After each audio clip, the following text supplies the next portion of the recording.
Well, welcome to the 700 Club. For years, support for Israel has always brought both sides together in Washington. But there's been a disturbing change in recent years. A growing number of Democrats have started speaking out against Israel. CBN News Capitol Hill correspondent Abigail Robertson recently spoke with one Jewish Democratic congresswoman about this dangerous trend and the stand that she's been taking even against members of her own party. When Congresswoman Elaine Luria came to Washington in 2019, she never expected her first speech on the House floor would be standing up against anti-Semitic comments made by fellow Democrats.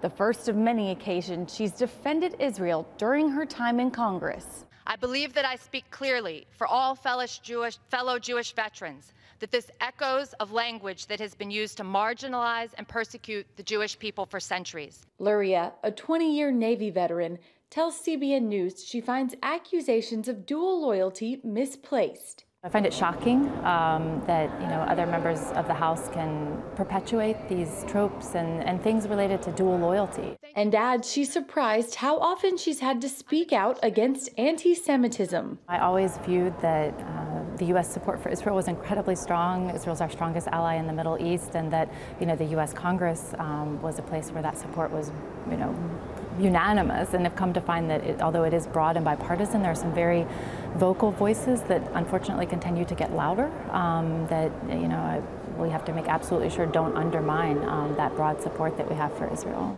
Luria believes some in her own party would prefer to say Israel doesn't have the right to exist. They've said it clearly and publicly, and some of the rhetoric that has been used recently, referring to Israel as an apartheid state, and just different things that really overlook the unique situation of Israel, the unique security situation of Israel, and Israel's need to be able to defend itself.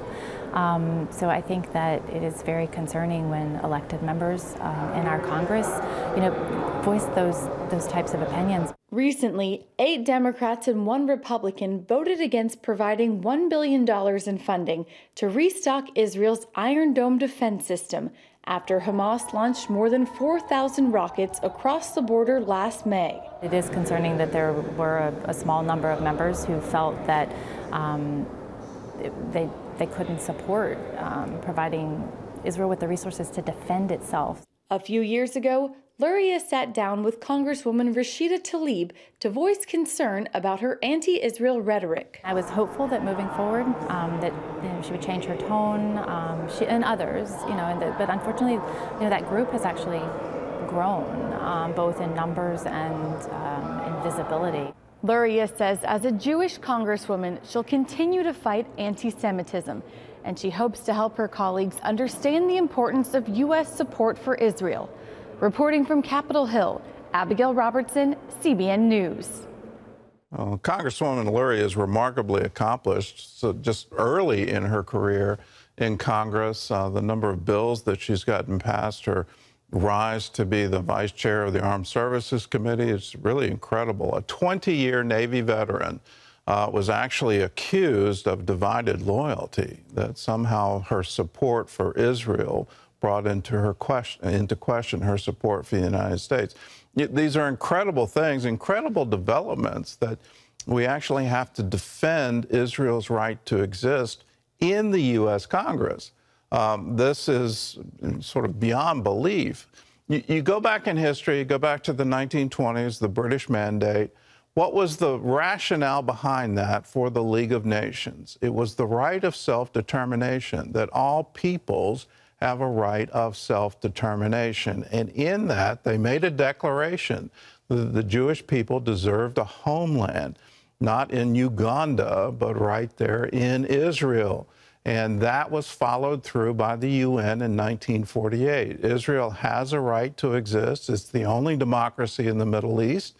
And they've been our staunch ally in the Middle East and against Islamic terrorism for decades.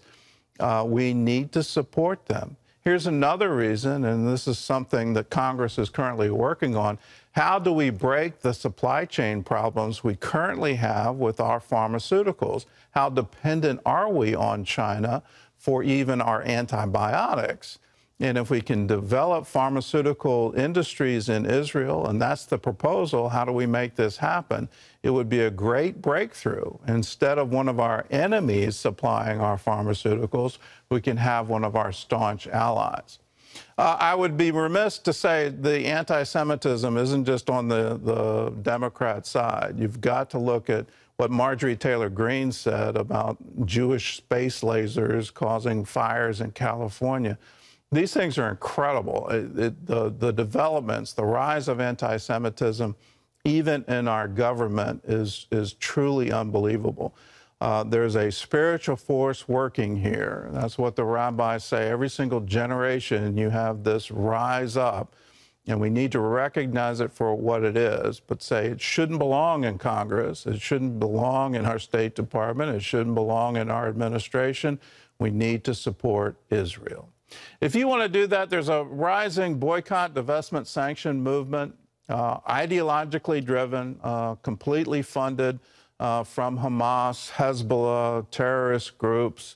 It's the boycott, divestment, sanction movement. If you want to find out more about how you can participate to stop it, get educated on it, be a support to Israel, it's absolutely free. All you have to do is call us, 1-800-700-7000, or you can download it from cbn.com/BDS. Well, in other news, no breakthroughs in the talks between President Biden and Putin in their video call yesterday. John Jessup has that story from our CBN News Bureau in Washington. John? That is right, Gordon. The president and his Russian counterpart were still far apart after 2 hours of talks on the growing crisis caused by the Russian armament of tens of thousands of troops near the border with Ukraine, a move raising concerns of a possible invasion. After the call, the White House said the president made clear the U.S. position. He told President Putin directly that if Russia further invades Ukraine, the United States and our European allies would respond with strong economic measures. We would provide additional defensive materiel to the Ukrainians above and beyond that which we are already providing. He also told President Putin there's another option, de-escalation and diplomacy. One Russian official says the troops are on Russian territory and they aren't threatening anyone. U.S. intelligence has warned Russia is preparing an offensive early next year with 175,000 troops. Well, more roadblocks for the president's vaccine mandate. A federal judge has blocked the administration from enforcing new rules for employees of federal contractors. It is the latest victory for Republican-led states pushing back against Biden's mandate. The order came in response to a lawsuit from several contractors and 7 states. Additionally, a second Democratic senator, Jon Tester of Montana, plans to vote for a Republican resolution to overturn the president's vaccine mandate. West Virginia Democratic Senator Joe Manchin also plans to vote for it. Although a number of major physicians associations oppose its use, a number of doctors believe the drug ivermectin is a good treatment for COVID, prescribing the controversial drug in their hospital or in their organizational policies. But doctors who work in hospitals must abide by those policies. And as Lori Johnson reports, that's causing friction among some hospitals, doctors, and patients. An ICU doctor sued Sentara Norfolk General Hospital to allow him to prescribe ivermectin to his COVID-19 patients. The hospital banned the practice after the FDA and CDC warned against it. On its website, the FDA explains on this page that it approved ivermectin to treat worms, head lice, and skin conditions like rosacea. But data do not show ivermectin is effective against COVID-19, adding that clinical trials are ongoing. Norfolk physician Paul Merrick, however, maintains his COVID treatment using ivermectin and other substances saves lives. CBN News first interviewed Merrick in 2017 about his groundbreaking treatment for sepsis, although he declined to talk about his ivermectin treatment on advice from his attorneys. The treatment, entitled Math Plus, is described on the Frontline COVID-19 Critical Care Alliance website, an organization Merrick co-founded. Also on the website, ivermectin research from other countries showing its effectiveness in treating COVID-19. Dr. Merrick asked a judge to force Sentara Norfolk General to let him provide ivermectin to his COVID patients. He died a month after he turned 60 in the hospital. Outside the courthouse, Merrick's supporters protested the hospital's ivermectin ban, including a woman who says her husband died when a different hospital refused to allow Merrick's treatment. I begged every single doctor that came in contact with my husband for 36 days, and we were denied every time. Another woman said her critically ill husband was denied ivermectin at hospitals in Lynchburg and Charlottesville, Virginia. The doctor that I talked to told me that ivermectin was dangerous and that they would not administer it. It was not approved by the FDA for COVID. Some doctors who prescribe ivermectin in their offices believe hospital physicians should be given the same right. Our patients should never be denied treatment by a hospital administration or the government. It is only in COVID that this has changed and that the hands of physicians have been tied around this country, and we've been prevented from giving treatments that we believe would help a patient. Sentara Healthcare responded to Dr. Merrick's lawsuit by saying, in most situations, physicians are able to deviate from guidelines to individualize care for patients. However, in some scenarios, treatments that may potentially harm patients or that are widely considered to be outside the standard of care may be limited. A judge denied Dr. Merrick's request to immediately begin prescribing ivermectin to his patients. The case may go to trial next year. Meanwhile, other cases like it have been resolved with mixed results. The American Bar Association reports in 3 cases, hospitals were forced to allow ivermectin treatment, and in 4 others, bans on the drug were upheld. Lori Johnson, CBN News. All right, thank you, Lori. Well, the Supreme Court will take up a religious rights case today, hearing arguments from parents in the state of Maine. They want to use a state tuition program to send their children to religious schools. The parents argue being excluded from the state program violates their religious rights under the Constitution. The court has a history of supporting discrimination claims based on faith. Well, President Biden's Supreme Court Commission has taken no position on the contentious issue of court packing, which is adding more justices to the high court. The 34-member commission voted unanimously Tuesday to send its final report to the president on court reforms after working for several months. The report discussed arguments for and against adding justices, along with the possibility of term limits and other issues. It concluded that there is profound disagreement about increasing the number of Supreme Court justices. The president ordered the commission's creation after court packing became an issue in last year's election. Some Democrats have pushed to expand the high court after President Trump successfully nominated 3 new justices. Polls, though, have shown that the public overwhelmingly opposes adding more justices, Gordon, by margins of around 2 to 1. Well, the American public is right. And you go back in history again. When's the last time we heard of court packing? And it was under President Roosevelt. He wasn't getting his way in the Supreme Court. They were striking down his bills as being an overreach of federal authority. And he didn't like it, and he said, well, I'm going to add more justices. I'm going to pack the court. The history was against him, and Democrats came to him from Congress and said, you should not do this. You shouldn't politicize the Supreme Court. And just because you're not getting your way, trust the democratic process. It will work over time.